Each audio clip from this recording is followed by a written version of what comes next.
Hello, everybody. Welcome to Front Page Fitness. It is Monday night, and we are, Lauren, believe it or not, completely live. What better way to do breaking fitness news than live, in person, in real time? So, believe it or not, Lauren, we actually have a massive, I'm not going to say the number, I don't want to make other shows feel bad, a massive number of people who are joining us live, which is a surprise to both of us because we didn't actually tell anyone that we were going live. Now, I know it's not like top secret. The YouTube page will like indicate that there's a live thing coming up. But I just want this massive crowd of people in the live chat to know that we are 14 minutes late. And that is not a brazen act of disrespect to you personally. We just didn't think anyone would show up because we didn't advertise it. But you are the super fans, and we very much appreciate you being here. So I am Eric Trexler, as always, joined by the Dr. Lauren Colenso-Semple. Lauren, how are we doing tonight? We're great. I have some personal updates, as a celebrity. Yeah. Someone would say science communication icon. Some would. I am now a published print magazine author in the Women's Health magazine. For some reason, they didn't put me on the cover. I guess they thought this WNBA player was more deserving. Yeah, and Dawn Staley only has a small handful of championships, so I don't know what all the fuss is about. Yeah, whatever. But on page 14, it's yours truly. Here we go. Look at that. So next time you're in the nail salon, pick it up. Turn to page 14. Yeah, so what not was you, this, but others. What was this story on? The title of the article is How to Work Out Like a Woman. And I just sort of go through some of my personal experience in, what I was told as a teenager and kind of how women have been fed myths about fitness forever. And so a lot of the conversations that we're having now are sort of reworkings of former myths, and women have just been historically encouraged to do exercise programs that are sort of ineffective, and that it's not that we have to train differently. Like, women just deserve better advice. It sounds like a lovely article. I do encourage people to check it out. I think you mentioned it's only available in nail salons. Is that correct? No, I saw it at a bookstore that's adjacent to a Starbucks. Any newsstand. Okay. And it'll be Newsstands. online at some point. Kids, it's at a newsstand, and if you've never heard that word, ask your grandparents, and they will and they'll let you know. But Lauren, I do not want to make jokes that diminish your accomplishment. That is awesome.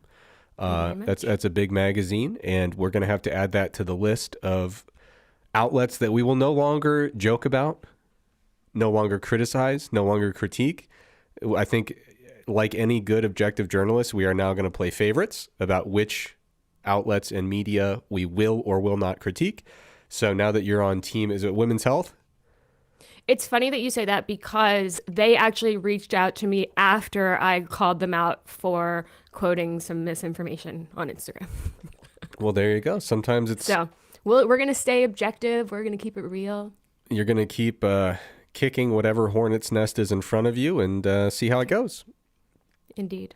Now, Lauren, like I said, I don't want to diminish anything involved with this story. I don't want to diminish your accomplishment being published in print in a reputable magazine. I certainly don't want to diminish the plight of, women trying to get fitness information, in many cases getting poor information. But I do want to...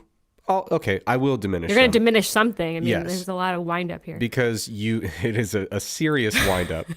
You did publish, but you did not publish in the New York Post. So I'm not going to say it's a waste of time, but I hope that you will continue working up the ladder and get to the New York Post. Lord knows you read it every day.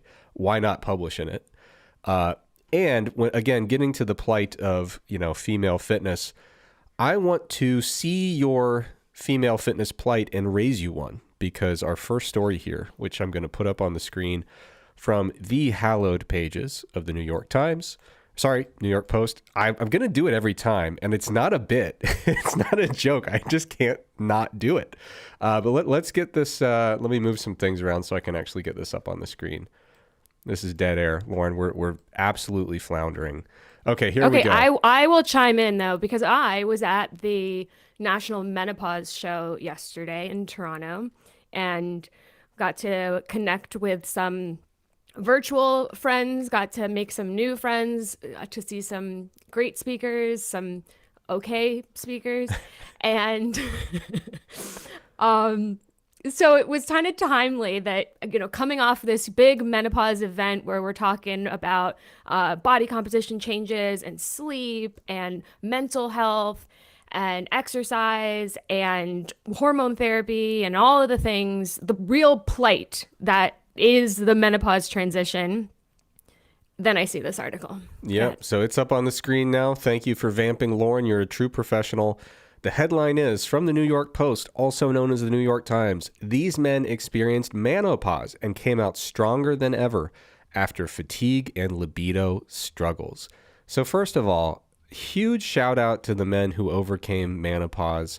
And not only did they survive it, they came out stronger than ever. So Lauren, if you could, as a endocrine expert yourself, give us a quick little rundown about the dangers of menopause, what it is, and how we can come out stronger on the other side. Yeah, justice for all of these suffering men and their slight declines in libido. But, luckily you have the quick fix of being able to take some testosterone hormone therapy and everything comes right back to normal. I don't know that we need a parade or any sort of organizations advocating for menopause care. But I'm not really hating on men for, yeah, I am. Why are we talking about this? Why is this an article? Sorry. I'm pissed on behalf of women everywhere. So I am to believe that if I experience completely normal age-related modest declines in testosterone and then I start taking low-dose testosterone, it will reverse this severe medical condition? Is that what I'm to believe? That's symptoms? true. Correct. And then, you're welcome, like women in the menopause transition, to also take a bunch of supplements that may or may not work, like vitamin C and zinc and magnesium and omega-3s and ashwagandha, and cut out sugar and cut out processed foods and drink more water. And that might help as well, according to somebody. Well, there you go. So it's a valiant fight. These folks in the article made it through. I will say, hey, listen.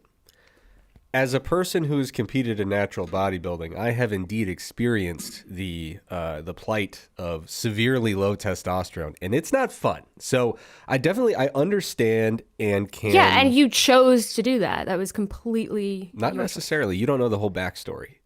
There was a lot going on there. I was forced to compete against my will, which was very troubling. But no. So I definitely understand, like, if you are used to having normal to high testosterone and then it's low and you're a guy, you're going to say, oh, this sucks. I don't like how I feel. And then if you start taking testosterone, I'm willing to wager you're going to say, wow, I really feel good again. So I understand why a person would be like, oh, this is great. I need to write about this. But yeah. Needless to say, it's certainly not quite as jarring a transition as what we would observe in actual menopause. And my big question about this article is, what are we getting at here? Like, what is We're the actually utility? advertising this guy's book because he wrote the Midlife Male Handbook, A Man's Guide to Thriving Through Andropause, and he runs workshops on andropause for organizations. So I guess we're using menopause and andropause interchangeably. Well, I think man-opause is definitely has a better ring to it. But I tell you what, folks. If you're feeling off and you work with your physician and they give you some kind of a treatment, more power to you. But yeah, I think this article maybe missed the mark a little bit. Maybe have gone a little bit overboard with the fanfare and the dramatics. Now, Lauren, before we move on, I want to give a quick shout out to the people in the live chat. It is just absolutely going wild. Steven said that this is his first time ever seeing the New York Post, so we brought that to him. You're welcome. He claims that it has taken him 69 years. I'm taking him at his word. I have no reason to disbelieve that figure. So appreciate everybody joining in the live chat. Somebody shouting out Mass, lifetime Mass member here says we are the best duo in fitness. But I am going to ask that they rank us just like ChatGPT did. All right. So Lauren, let's go ahead and move on to our next topic here. And this is one that caught the fitness world by storm. Not the good kind of storm. Is there a good kind of storm? If there is, this is not it. This is not the storm like when money rains down on you and you win the classic, classic money storm. This is not the nice, gentle shower that breaks a drought. This was a doozy here. So there was a lot of stuff going on about toxic amounts of lead in protein powder. So, of course, we've got the New York Post chiming in, but this really all gets back to an article from Consumer Reports where they kind of did a independent investigation where they measured the lead content and other, I think they measured maybe cadmium as well, maybe a few other things. But basically they were looking at what is in these protein powders. And Lauren, it was chaos. People were not pleased about it. And this actually kind of crossed over with several other protein stories this week. So I'm going to introduce all of them, and I'm going to let you follow your heart and take us where it leads. But we had a documentary called Killer Protein Bar. Or no, not called that. It was about that, right? Do you remember what the actual title was? Joe Wick's Licensed to Kill. Licensed to Kill, yeah. And it was about a killer protein bar. That was Joe Wick's weapon of choice. A provocative stunt about designing a treacherous, very dangerous protein bar. And then, Lauren, you've got a headline here about protein Doritos and Pop-Tarts. And is that protein Pop-Tarts as well? Is that what you're getting at? Yeah, so ever since Starbucks introduced those protein lattes, we've also seen the launch of protein-infused Doritos and protein-infused Pop-Tarts. All right, so Lauren, it's your pick. Dealer's choice. Are we going protein Doritos and Pop-Tarts? Are we going killer protein bars? Or are we going to the one strange powder in your house that's trying to actively kill you today? Let's briefly touch on the wildest foods added with protein. So Pop-Tarts, these sugary rectangles tend to have 2 or 2.5 grams of protein, but there's twice as much in the new versions of brown sugar, cinnamon, strawberry, and blueberry due out in November. So basically you go from a terrible source of protein to a pretty crappy source of protein. So wait. 2 or 2.5 grams in the original. And they're going to 5? To 4 or 5. Okay, so that's good. And Lauren, being a researcher in the area of protein metabolism and muscle protein synthesis responses, you're telling me that you are not enthused about having a Pop-Tart with 4 grams of protein. Some of these labels are saying 10, Lauren. I don't know where they got these labels that I'm looking at, that our lovely viewers are looking at too. But they're saying because there's 2 in the pouch. Have you never had Pop-Tarts? Oh, okay, yeah. So that was on a per rectangle basis. I should have read it when they said these sugary rectangles. I should have known they were going to mean per rectangle. So okay, so now we're talking about a two Pop-Tart pouch. You could have Slam and Strawberry. You could have Bumpin' Blueberry. You could have Boostin' Brown Sugar Cinnamon. And we're talking about 10 grams of protein. And what could the damage be? It's only, 400 calories to get your 10 grams of protein? That's a rich source. That sounds about right, yeah. I'm just looking at this very grainy image that I can hardly make out, but it looks like the Pop-Tart box says 400 calories. And so, yeah, it's not exactly the most nutrient-dense way to get your protein, but, I'm seeing Doritos here. So we're going to have These are going to have 2 grams of protein per 11 chips. What was it before? Or no. That's the original nacho cheese flavor. My mistake. So, It's unclear yeah, how much will be stuffed in the new bags. yeah, But probably not enough. we don't know how far they're going with it. Now they are mentioning our Starbucks drinks, which we were actually I was certainly pretty bullish on the adding a good 15 to 36 grams into a beverage without a whole bunch of other sugar and stuff necessarily. Of course, yeah. Starbucks, if you're looking for ways to find sugar in your drink, you can do that at Starbucks. Believe me, that is on the menu. But yeah, if they're just putting an extra 20, 30, 36 grams of protein in your coffee, I'm never going to fault them for that. Ooh, look at this, Lauren. Peanut butter. So peanut butter is the classic food in fitness where it's like everyone's grandparents told them, eat peanut butter. It's got protein in it. It'll make you nice and strong. And then you look at it and you're like, this is not really a very wise way for me to be getting my protein, given that it's like a zillion calories to get a decent serving of protein.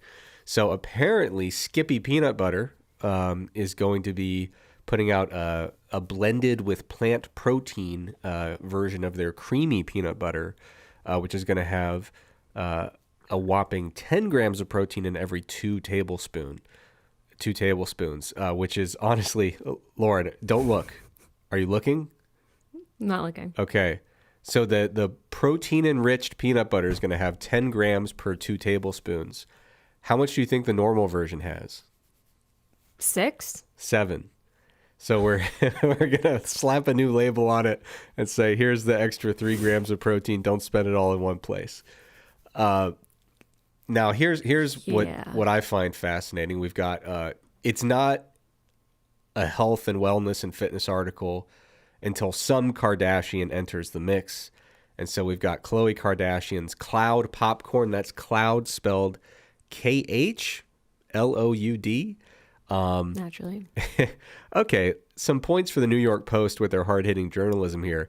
The way they start this is, the family that brought us diarrhea-inducing detox tea may not be everyone's top source for healthy advice, but that didn't stop Khloe from giving Colonels a glow-up. That's actually that's a reasonable amount of skepticism from the author here. So shame on you, Lauren, for always bashing the New York Post, because they're right on the money there. So, popcorn with 7 grams in each serving. Lauren, is it worth mentioning, given that you did your PhD in one of the top protein metabolism labs in the world, why we are so unimpressed by just adding like 2 grams of protein to everything? Yeah, I mean, a lot of these products are going to be more expensive because they're slapping the protein label on them, and you're not moving the needle here. And with a lot of these products, you're getting a pretty large amount of calories vis-a-vis a small quantity of protein. So if we think we want to aim to consume 30 grams of protein in a given meal, and then maybe we want to have a high protein snack, we could easily get to 15, 20 grams, 25 grams with a protein shake, with a yogurt, with cottage cheese. These snacks are not impressive. And when you there are other protein specific products that have been in this space forever. Like Quest has been making chips for years, and Protein there are other out there. Yeah, like they've been around. They don't taste very good because they have too much protein in them. And a lot of times that's the thing. When you start trying to put it in, like, you make it a lot of sugar alcohols, so you make it lower calories, and you make it like oil based, and you put in a substantial amount of protein, it just tastes weird. The texture ends up being weird. That's just the truth. I was gonna say, even in the cases where they can kind of honor the flavor, a lot of times the texture is what really suffers. And like you said, some of these products, because they're going for like a fitness niche, sometimes they'll be known to go pretty aggressive with the sugar alcohols. And let me just say this as a blanket statement, folks. if you're going to try a new food product that has a significant number of sugar alcohols in it in terms of magnitude or the different types, or there's a type of sugar alcohol in it that you've never ingested before, I am begging you to proceed with an extreme level of caution. Because a lot of people have some very pronounced GI issues in response to various sugar alcohols. And that is not something that you want to sneak up on you when you are, I don't know, 35 minutes from a bathroom. So I'm begging you, whenever you see a product that is like, hey, high protein, low calorie, you're never going to believe it, go straight to the back. If you need to Google stuff, but look at the sugar alcohol content and choose very wisely, because I think everyone who's been in fitness, especially like 10 or 15 years ago when the companies were just brazen with this and no one had any idea what the hell was going on, there are a lot of people who had some pretty traumatizing experiences from that. So yeah, it was like please, 0-calorie maple syrup and ketchup and salad dressing, and it got gross. you got to be careful out there. And not all Remember sugar the alcohols frosting and the cookie dough, like protein cookie dough? Ugh. Yeah, there was one that was really good that was Optimum Nutrition made these little they were almost like little Debbie snacks, like little I don't really know what to call them. They're like zebra cakes, and like You're saying words I don't know. What I don't know. What? you are What's a Debbie snack and what's a zebra cake? you grew up in America. If you aren't familiar with the full palette of you've got the huge divide. Some kids were like Disney kids and some kids were Nickelodeon kids in the millennial generation. You were either, and this is a statement of fact, and if you want to opt out, that's because you grew up in your elite coastal New York hub. In real America, in the Midwest, you were either all about the Little Debbie snacks or the Hostess snacks. Okay, so you've got your Twinkies, your Ho-Hos, your zebra cakes, the whole lineup of various. You understand the products I'm talking about now, right? Yeah, they are just full of oil and they all have the white squiggly thing on top. And they're in plastic, individually packaged. And you can get them at 7-Eleven. Correct. It's like kind of one of the, I wouldn't say the pinnacle, but near the pinnacle of American innovation would be instead of going to a fresh bakery and getting some delicious baked treat that was made that day, we have the science, the technology, the intuition, the ingenuity. We brought the bakery to you and put it in your grocery store, and it was shelf stable for anywhere from 6 to 12 years. And you could have this fresh baked product, which we would call a zebra cake or a ho-ho or a Twinkie. And I know for me in my childhood, that was a pretty big part of the upbringing. So I'm sorry for you that you didn't experience that the way I did. Maybe the next time that we're at a conference presenting at the same time, I will. I don't want it. No. No, don't judge the zebra cakes. You have no idea what you've missed. Ho-Hos and Swiss rolls you pretty much know what you're getting there, but zebra cakes are underrated. But anyway, huge diversion, Lauren. Shame on you. They were great. Optimum Nutrition, 2 thumbs up. And there is one thing I want to mention in this article, Lauren. They mentioned protein water. And basically what they have here is a product, I'll put it back up on the screen, from IsoPure, 15 grams of protein. And what I've found is that companies are, like, I used to get by the case something called Protein 2.0, I think. But it's an interesting new approach to protein supplements, like ready-to-drink proteins, where they're calling it protein water. It's a protein shake, at least all the ones I've had. But what they do is they've found a way to make them, and this isn't brand new, but it's getting more popular, almost the consistency of like a juice or a Gatorade or something. Like I'm drinking Gatorade right now. And honestly, pretty cool. Like it was one of those fitness products that I actually like told my mother about it and was like, hey, you should think about, this like protein water, which is just protein shakes, but they've come a long way. I mean, when I first started drinking protein shakes in the early 2000s, they were all chalky, and it was like 3 options. You got chocolate, vanilla, or sometimes strawberry, and you never pick strawberry. Just do not do it. But nowadays, there's all these different flavors, but the one thing that was still lagging behind was texture. It was still very much the case where most proteins on the market were going to be that milkshakey kind of thick mouth feel protein, or I'm sorry, like a chocolate, vanilla, that kind of flavor palette, that kind of texture. So I actually do think it's a pretty cool innovation that the protein market is expanding out into these things that drink a lot more like a juice or a Gatorade than like a milkshake. And so that is the probably the sole thing in this. No, we gave some love to the Starbucks protein drinks, and I'm going to give some love to the protein water. Everything else, I'll leave to you, Lauren. Well, maybe it's all terrible because apparently there's toxic amounts of lead in all protein supplements, so we should just avoid them entirely. Well, that certainly is a thing I heard. I heard this all over the place. I actually heard this in the workplace at my esteemed place of higher education. Not that people were panicking about it, but they were like, hey, I heard this thing and it seems like everybody's worked up. So New York Post never lets us down. They had an article on it. Headline is toxic amount of lead found in protein powders and shakes, which have the most. And they, come on, New York Post, you forgot the question mark. I guess they're saying it's a matter of fact. Which ones have the most?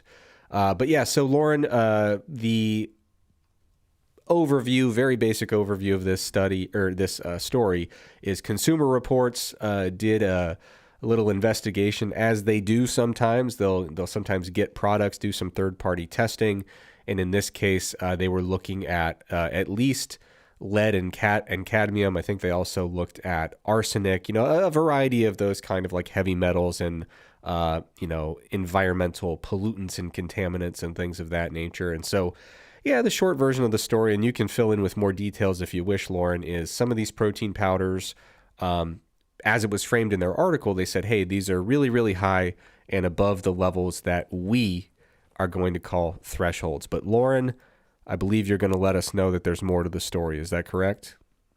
Yeah, it's been interesting to see how this is covered in different media outlets. Certainly, the New York Post it isn't perhaps the most rigorous article I've seen on the topic, but ultimately, when we think about this idea of toxic lead exposure or other toxins, we've seen this. I think last year they did this in tampons, and before that it was Tupperware. And there's been other real fear-based articles coming out about this. But it's all about the dose and what it means. And unfortunately, Consumer Reports didn't really use a good metric. So they're just making these claims like, 1,572% higher than the level we're concerned about. But we have to really put that in perspective because they are basically using a level that isn't isn't very scientific. It doesn't have support from scientists. It wasn't developed by scientists. And the idea is that it's an extremely cautious level by which they're saying, if there is any hypothetical scenario in which this substance could cause any potential harm, then we're going to kind of flag it. And so instead of saying, okay, when we think about a level, then what is a level of concern? Well, when it comes to lead, it's about a level of concern that's going to affect blood lead levels, which then can subsequently have these health effects or detriments. So it's not that lead exposure doesn't pose a health risk, but they're presenting it in a very, very fear-based way that's not really using the type of metric that they could have and should have used, because these are more recent level kind of markers that say, okay, generally speaking, let's look at a reference level that would be an upper limit, because we know that would then potentially increase blood lead levels. However, it's not, that's still a very conservative limit. So it's not like we're saying, oh, if it gets beyond this threshold, then it's cause for concern. But when you actually compare what the metrics that they used versus the FDA, interim reference levels, you get a very, very, very different picture. Absolutely, yeah. And I mean, I think for folks at home who really want to dive into this and dig in to the shortcomings of this Consumer Reports report, I would recommend. I don't know if you saw this, Lauren. I'm going to put it up on the screen here, but got to give some love to Dr. Andrea Love, who's got a website called immunologic.org. She had a little article on this about this whole story. And the big takeaways here, she says, number one, you don't need to worry about lead in protein powder. Number two, we do need regulatory oversight of dietary supplements. She advocates that we need even more stringent legislation than what's currently on the books. Now, I'm no lobbyist, Lauren. I'm going to stay out of the legislation business for now.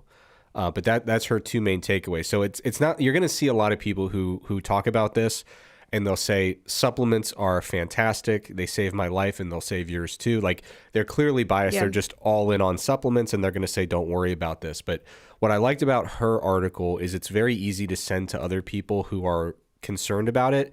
And they can say, okay, this is a person who's being very rational, who's saying, I'm not like a huge supplement advocate, but here are the shortcomings of this report. And she kind of boils it down to two main things, which I think you have already alluded to very well. But number one, She has a really good graphic in that, if you want to put it up, maybe, where it shows the levels.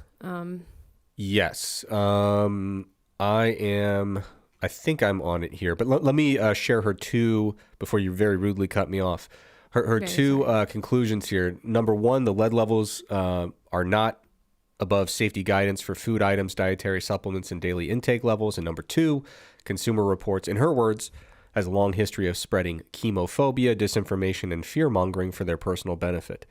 So she is not a huge fan of supplements, but even less a fan of Consumer Reports. But yeah, so I'm looking at the graphic right here, and so they basically were saying for naked nutrition, for example, this was their vegan mass gainer. It looks like they were putting it at 1,572% of the concern level for lead. It looks like she broke it down by the weekly male and female safety guidelines, which I guess is how the United States does it. And instead of 1,572% of the daily limit, it was more like 61 to 85%. Then with this other product called Huel Black Edition, looking at this, I don't know how you would surmise that this is a protein supplement. I don't know where a person would get that from it. But they were putting it at 1,288% of the daily max, whereas using the EU's guidelines, I think they were putting it at like 17 or 7% of the daily max. So I'm interpreting the figure on the fly, so apologies if I'm butchering any of it. But the general take-home point, the spirit of the figure is definitely that if you break this down and look at it in terms of the established safety guidelines by the United States or the European Union, what looks like, just a bonkers 4-digit percentage number is actually more like a 2-digit or sometimes 1-digit percentage number, which is certainly not quite as panic-inducing. Can you also put up I linked that naked nutrition, just because this is a crazy less than average protein supplement. Okay, so I'm putting it up here. I'm just So getting we have the destroyed Naked by Mass pop-ups. vegan weight gainer supplement here.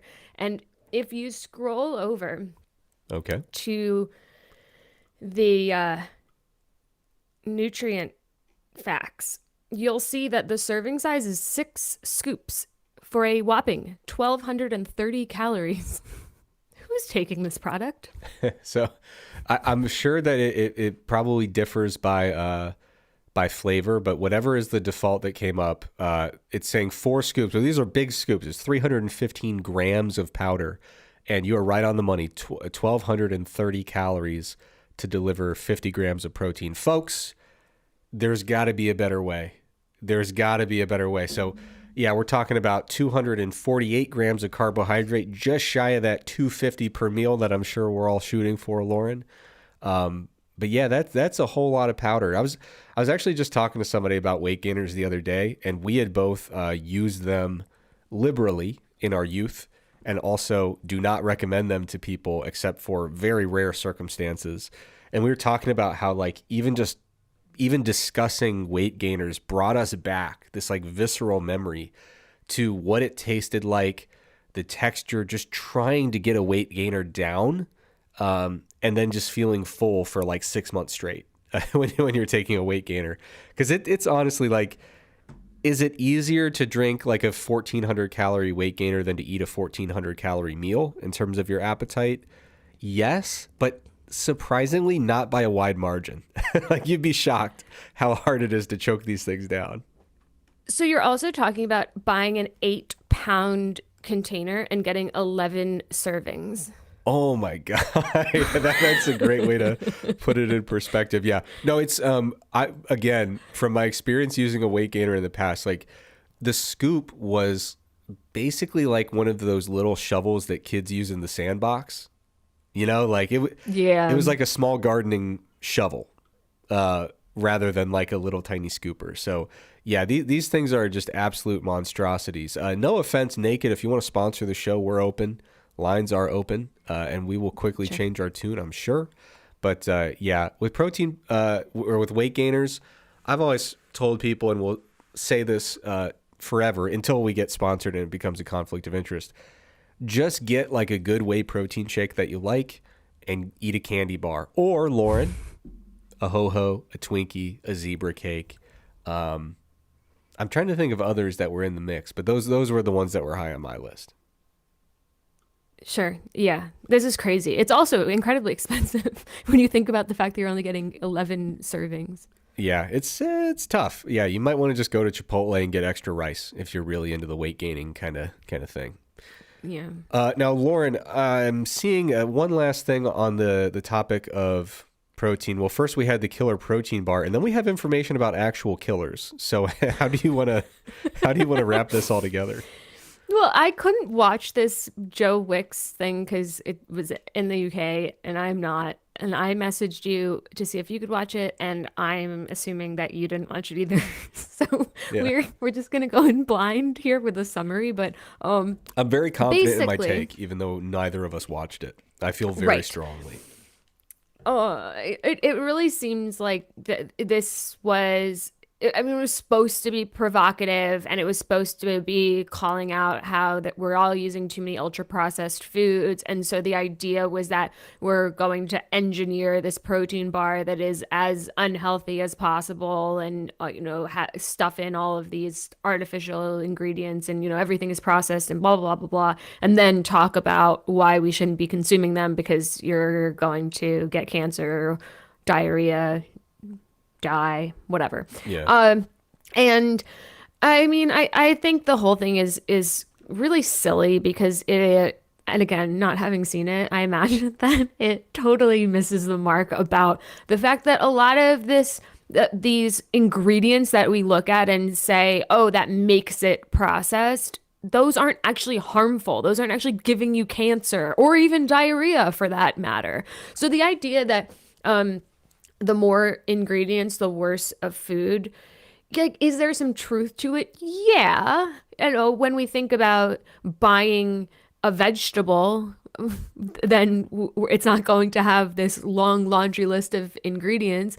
But when we think about buying something that has preservatives, or even something that is frozen because it has things that are going to allow it to maintain its composition and not get freezer bite and fall apart in the freezer for a long time, like those additional ingredients don't necessarily mean this is a bad food for you. And the narrative is getting pushed so far that when I was at that World National Menopause show, people were asking, "Oh, well, I know I shouldn't have protein powder because it's processed," and so this narrative is going too far from to say, "Yeah, of course, like super processed." When we think like you're going to the McDonald's drive-through type processed food, that's a different end of the spectrum than technically whey protein is processed and therefore, it's going to kill us all. Yeah, it's always tricky. We keep trying to kind of reduce down to the simplest element of what's going on with our diets. Why is health on the decline in some metrics, in more affluent industrialized economies that have like total market integration such that people get all their food from stores, right? And so people will say, well, it's the carbs or it's the fat or it's the seed oils or it's the sugar. You fill in the blank. It's the saturated fat. We've gone through a huge list of it. And so it seems that what's up next is it's the processing. Now, the thing that's tough about that is we are in a very, very, very general sense, at least getting closer. Like it's we're doing a better job than when we used to try to demonize one nutrient. Now we're saying Yeah. it's a processed meal pattern or a meal pattern that's very high in these, processed foods in a Western diet. Ideally, we would have a much longer sentence there where we would say it is a general propensity toward very energetically dense, high calorie, hyper palatable, ultra processed foods with minimal micronutrient content, minimal fiber, and minimal protein. That's kind of like the full list of kind of what you'd want to put in there if you were going to paint with a broad brush. And like you said, Lauren, I think a lot of people are saying, well, if these ultra processed diets are bad, then clearly adding one ultra processed food into an otherwise well balanced diet is necessarily a negative thing. And it doesn't really work that way. Like when we try to put together some of these like scoring systems for what makes an ultra processed food, there's some really good stuff that ends up getting categorized as like pretty high in its level of processing. And there's also some stuff that's just not all that, not all that impressive nutritionally that ends up being low in terms of its level of processing. So it's very much an oversimplification to just say if a thing is processed, it's bad. We do have to look into your overall dietary pattern and figure out what are you eating, what are you lacking, and what can we do to make your dietary pattern more compatible with one that is ultimately, supportive of good health. And that's going to be a well-balanced diet that has some fruits, some vegetables, get plenty of fiber in there, eat some stuff that requires you to chew a little bit. Like we want to hit all these different boxes, whether it ends up looking more like a very plant-based diet or a Mediterranean diet or more of like a DASH type diet. There's a million different named diets that we can work in there. Not that you need to choose one. You certainly don't. But unfortunately, processing has become a little bit of a red herring that people are kind of it's leading them to demonize some particular foods and ingredients that there's just no need and certainly no utility. So The other thing I'll add is that it's the wrong people are the ones that consuming this information, right? Like, is this important information for a large portion of the population? Yeah. But the people who are exclusively eating those really calorically dense, low fiber, low protein, low nutrient dense foods on a regular basis aren't reading these articles. They aren't on social media looking for these posts. And so so then you're reaching all these really hyper health conscious people who are trying to do everything right, and then they're jumping to these ridiculous conclusions that, the high glycemic fruit is terrible for me, or I need to stop eating oats because they're too processed. And it's like the messaging should be reaching the people who could actually change their lifestyle and transform their health by adjusting some of these behaviors, and it's completely missing the mark. Yeah. When you're trying to get the message out about like, hey, we're having too much, ultra processed fast food in our diet and things like that, you probably don't go straight to the protein bar target market. You know what I mean? Like it's probably not, who you need to be reaching. So I'm with you. Now, Lauren, the last thing on protein though is well, it's more about lead than it is about protein. But as we learned from Consumer Reports, basically your protein shake is 50-50. You got about Yeah. 40% lead by dry weight, about 60% whey protein. But so we had a listener, Alana, who was this an email to you? It was. So Alana was having a casual conversation with the in-laws, as you do, talking about serial killers, naturally, talking about the new serial killer series on Netflix called Monster. And a family member said, apparently, that the environment, i.e. air pollution, caused Ted Bundy to be Ted Bundy. And there was something toxic going on in this part of America to cause an epidemic of serial killers. So this is, to be fair, folks, we're using secondhand information from the in-laws emailed in. But Lauren, you found something on time.com. I'm assuming that's Time Magazine. Yeah, so this book was published in 2025. It's a hypothesis, but So basically this it's is looking in-law at, dinner hypothesis, which also is in a book. well, it's looking at where did these people come from? So, where the kind of notorious serial killers, and so they're positing that the lead crime hypothesis, that there's a correlation between crime and lead, meaning more lead exposure, more murder. Any immediate thoughts? I have heard and spent zero time investigating. Could be totally fake. I already started the sentence, so it's too late. I have heard that when America removed lead from gasoline, that there was like a population level, like quantifiable increase in IQ that occurred. Like Okay. testing scores related to cognitive ability, like across the board, went up a tiny bit. So I've heard about this general hypothesis, and I assume when they're talking about all the lead, yeah, they said an enormous amount of lead was in the air, mainly from two sources: leaded gas and heavy industry like smelting. So I have heard that right around the time that it probably lines up pretty well. They're talking about a lot of serial killers essentially prior to the 90s or 80s, I think, is what they're really focused on, or prior to the 90s. So yeah, I think that this is probably the same genre of concern about environmental contamination and cognitive effects. And of course, if it's affecting cognition, in theory, I don't know, Lauren, you would know more than me what goes on in the mind of a serial killer. So you can connect the rest of the dots from there. Well, this hypothesis is sort of blunted by the fact that it's a lot harder to be a serial killer post the turn of the century because we have way better technology and we can track your phone and your vehicle and there's DNA analysis. So I don't know that it's like the environment got that much better and that's why we have fewer serial killers, or they just get caught before they can serial. This is crazy. I did not know this, Lauren. Apparently, the U.S. didn't start aggressively phasing leaded gasoline out until 1996. That is really surprising to me.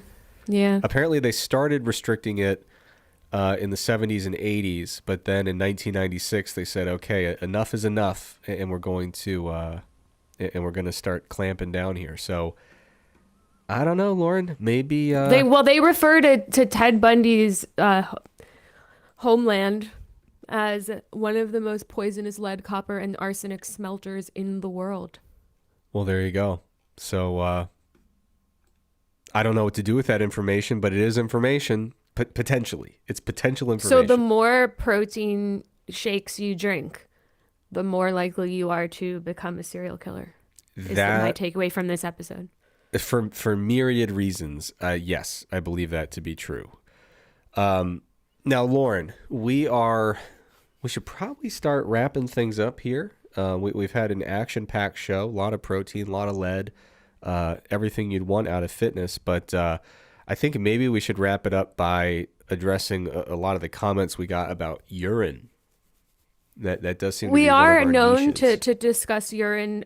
I would say every other episode we have a good pee segment. So we asked for it because we were the email got shut down and now it's definitely opened back up.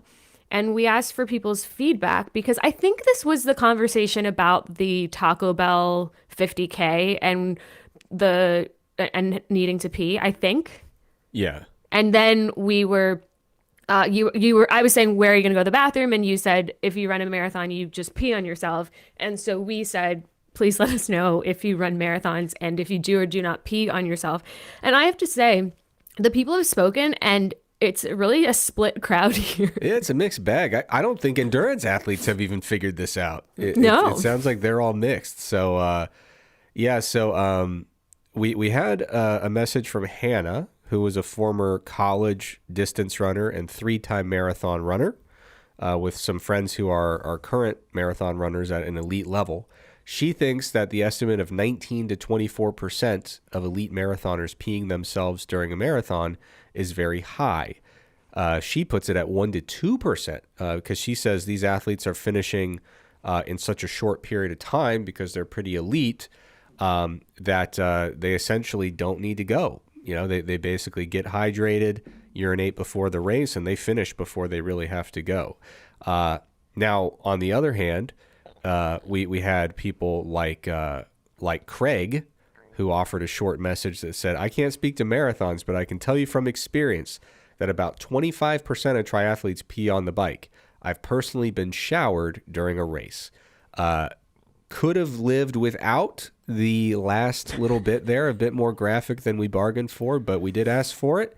And so we got to take what we get. Now, Lauren, we got a message in from Kim. She said, to quote Dr. Lauren, in quotes, I don't think they just pee themselves while running, end quote.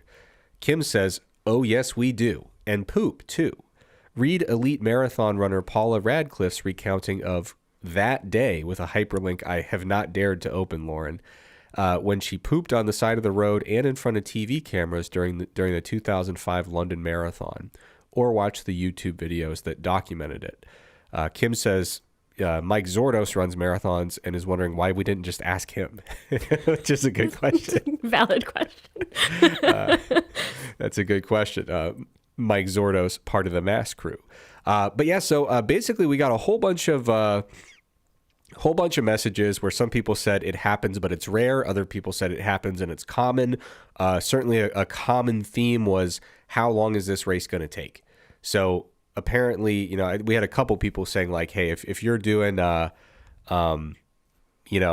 really, really short, you may not need to go. I think if they were saying if you're going really, really long, depending on what kind of time you're trying to make, you could just stop and go. If we're talking about some of these races are like 10 hours long, so it's like there's probably going to be other factors that impact your placing other than stopping to pee really quick. But it sounds like it's at least not totally unheard of to not only urinate as you're running, but also do other stuff as well.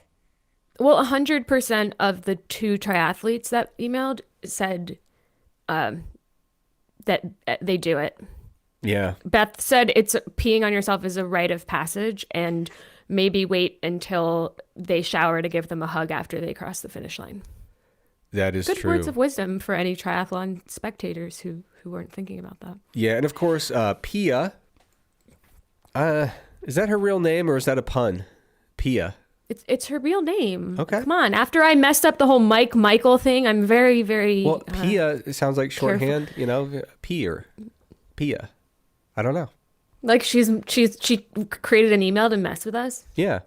You never know. People make up emails all the time. But we did get an email from Bernie Sanders, not about peeing, but sorry, off topic. Well, Pia says, I'm an avid listener. We love it. Thank you, Pia, for writing in. Thank you. And she mentioned that she's more fond of using a porta potty along the way, which is often what happens in a lot of these races. She did say that one time at the end of a 100K race, she did stop and pee behind a bush. But she also gave us, I love this from Pia, numerous qualifiers about, because we've talked so much about the niches in fitness. Pia, thank you so much for clarifying. She's of East Asian origin, but raised in Europe, not a ginger. And she did claim to be heterosexual for the record. So we know that fitness information has to be very carefully kind of triangulated based on all of these different factors. So thank you, Pia, for writing in, for giving us your insights as an endurance athlete, and of course, from being more clear than anyone else in the Yeah, shame on you all for not giving us that data because now I can't do any sort of secondary analysis. yeah, we really can't I can't make venture any to say. claims about, do lesbians pee on themselves more than heterosexuals? Yeah. And folks, please listen to prior episodes to have any idea what we're talking about. Otherwise, we just sound like absolute bigots here. But yeah, you got to go back in the archive and figure out what we're talking about. But yeah. So anyway, we got updates. I still don't feel like I know the answer any better than I used to, other than No. it's complicated. It depends, and some people do it. Why would it be a bigger thing for the triathletes? I think triathlons maybe are longer. But you could pee when you're swimming. Oh, I'm sure they do that. Oh, yeah. Yeah, there's no point in asking that question. But yeah, so I listen, guess, though, if you have to get off the bike and stop to pee, that's more disruptive than if you are running and you stop to pee. Yeah. Yeah. We are going to have to talk to Mike about this and get to the bottom of it. Because at the end of the day, like for these races, you're going to get all super hydrated and all that kind of stuff. So it seems... What about rowing, like crew? Do they ever row for so long that they have to pee in a group setting? I don't know. We're getting further and further into areas where I'm just purely uninformed and ignorant. The deeper we go, the less I know. So we probably want to cut it there. I do want to give a shout out to some folks in the live chat who joined us. I really appreciate you folks knowing that we were going live without us saying it. So props for the mind reading. Brian said that he purchased enough geriatric pants to last through an entire week of work. So I'm assuming that's a good five-piece ensemble. I will say, folks, if you're going to go with the 5-piece from the brand that I recommended, I think it's called Letitao. All caps for some reason. I will say this: the denim does not work. Do not go with the denim. You want to go with the twill fabric. So that is my recommendation. The denim, they tried to make a very stretchy denim, and it just came out very strange, and it does not look like a pair of jeans. So those are going to look like you're wearing fake denim sweatpants. I do not recommend it. Got a lot of love here. People asking, did you quote the New York Post? Of course. Philip, you're not new around here. You know that we're quoting the New York Post if we're doing a show. People watching this while on a Zoom call for work. So it looks like instead of being captivated by meetings, people are just enthralled with what we're talking about. And they said that their coworkers think that they're just really locked into the meeting. So that's definitely a great way hack. to... yeah, it's a great way to kind of fool your coworkers. And then, of course, we had someone said, as far as mass gainers go, lead is very efficient. It's a very, very heavy element. So you can't argue with that. Steven said that the Consumer Reports story sounds like the Environmental Working Group and the Dirty 30 food list. And that actually did come up in Andrea Love's article, is talking about that connection. So appreciate everybody providing feedback and chiming in and being part of the club. Thanks so much again to Hannah, to Pia, to Craig, to Beth, to Kim. Thanks so much for chiming in on the emails. We always appreciate it.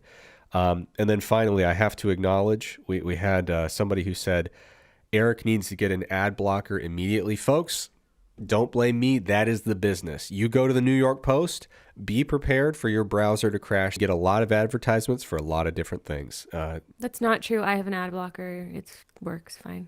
Okay, we'll talk off air. We'll try to figure out how to get me an ad blocker. I always assume those things were completely ineffective, possibly scams. But yeah, every time I try to open up one of these like fitness articles, yeah, my whole browser is just inundated with completely irrelevant stuff. But all right, Lauren, I think that does it for tonight's episode. This experiment of doing the show live, I think, went swimmingly. Really appreciate everyone for joining us. And Lauren, do you have anything to say to the good people before we go? Keep your emails coming, frontpagefitnesspodcast@gmail.com. And tell a friend. We tried the 150,000 thing. It didn't work. So Just one is fine. And I think I got to put my hand up. I think I'm kind of ruining it. I think I ruined the show. I did That's for question sure. Pia the legitimacy of her name, which in hindsight was a rude thing to do. I think it's very Totally agree. possible that I'm just pushing people away from the show by being rude, insensitive, ignorant, and just generally Toxic. not a smart guy. So Yeah. I'm going to work on getting better people. And I'm going to try to start bringing people in, Lauren, rather than pushing them away. Deal? Right. Everybody's welcome here. One last important thing, Lauren, that I have to mention is my cat, Chai. She unlocked a new behavior, and it's the best. So this is our first fall, our first autumn, having little Chai, the baby cat. She is captivated by leaves falling. It is the cutest thing I've ever seen. Our house is like all windows, and she is just glued to the windows watching these leaves fall. And she's like, she'll look at us like, can you guys believe what's happening out here? So that's just my little moment of mindfulness for people. Go get a cat, show it the wonders of leaves falling, and just enjoy their presence because they are sweet little angels who make everything better. Lauren, you got any new dog behaviors that you've unlocked lately? No, but I wonder if you'll get any snow and how the cat will feel about the snow. Uh, one time, Izzy, the cat, the older one, it started snowing and she was very curious. And this was like unheard of. She walked out the door. She never does that. She took two little steps with her little beans printed in the snow and just went straight back in. Yeah. She was like, I'm going to escape. Not impressed. And she was like, oh, this sucks. So she got her cold little beans full of snow and was like, I hate this. So ever since that, she's never tried to walk outside. So, It's good deterrent. yeah, good life lesson. All right, folks. Once again, thanks so much for joining us. We appreciate you, and we will be back with another live episode in exactly 7 days.